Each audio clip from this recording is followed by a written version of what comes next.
call it a car dealership nightmare. Customers trading in their old cars for new ones. That's not the nightmare. But then they get stuck paying for both. That's the problem. And that's when they call Ones for Justice Alana Otler to dig into what's happening. What'd you find out here? Doug, these were typical deals laid out in paperwork until customers started getting unexpected calls demanding money. Mr. ONeal? In the world of used cars, the salesman usually pursues you, not the other way around. What happened to the money from the trade-ins? Could we talk to you for a second?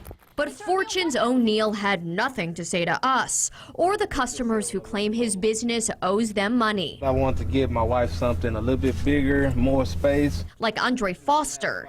He needed a car that could fit his family of 7, so he traded in his Buick Enclave at 360 Smart Car in Arlington. She said, okay, we can give you $6,000 for your trade-in when I owe $8,200. He paid the extra difference, signed the paperwork, and drove away in his new Ford Expedition. Foster thought it was a done deal until a month later. I get a phone call from my bank, my BBVA Compass, saying that I haven't made a payment on that car yet. He says the dealership never paid off his original loan. To see it and know that I'm still liable for paying that note, oh, it drives me crazy. At first, I thought there was a mistake. Tanner Lontine traded in his Toyota Tacoma last October. He, too, gave 360 money to pay off what he owed, but the truck never got paid off. It's horrible. I mean, it basically, I can't make both payments. And because Lontine missed car payments, his credit score dropped more than 80 points, dashing his hopes of refinancing his home. Even though I did nothing wrong, I get to suffer the consequences for it. When both men called the company to complain, they learned 360 Smart Car no longer existed, and the person who was in charge was gone. It's really heartbreaking to be in this situation and knowing that there's nothing you can do. But the Ones for Justice discovered these customers never actually dealt with 360 Smart Car. The company went out of business last June, selling its assets and renting the property to Prosper Plano Automotive, or PPA.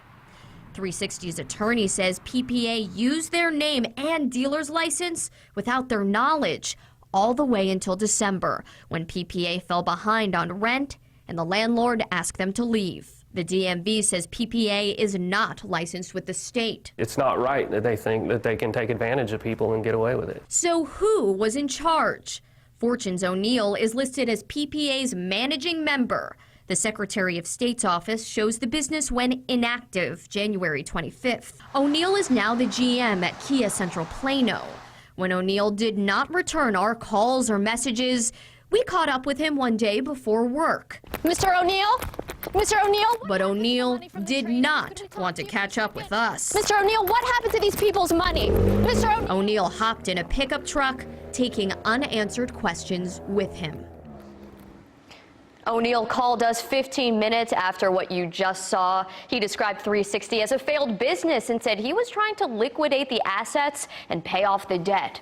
ONeal said he could explain everything in an interview, but then we never heard from him again. The DMV confirmed it is investigating 10 open cases about 360 Smart Car, Doug. SMH, shaking my head, watching that, right? That's all you can say, It's right? the first thing it's so aggravating to see that and to see how many people are affected. What can customers do if they're caught in something like that? If you can believe it, there's actually a third business that's on that lot right now. And if you're stuck paying that second note, contact CamCAD Automotive. The number is on your screen just below. We'll also post it on our website, cbsdfw.com. The CEO says if your car is still on their lot and the title is still in your name, you can come by and you can pick it up.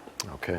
Great look inside, something that aggravates a lot of people. A lot of people frustrated. It affects their lives for sure. Nobody needs to be caught in that kind of position. No, absolutely not. Thank you for bringing it to light. If you need Alana's help, call the Ones for Justice hotline. They're there for you, 817-586-7211, or email her justice@cbs.com.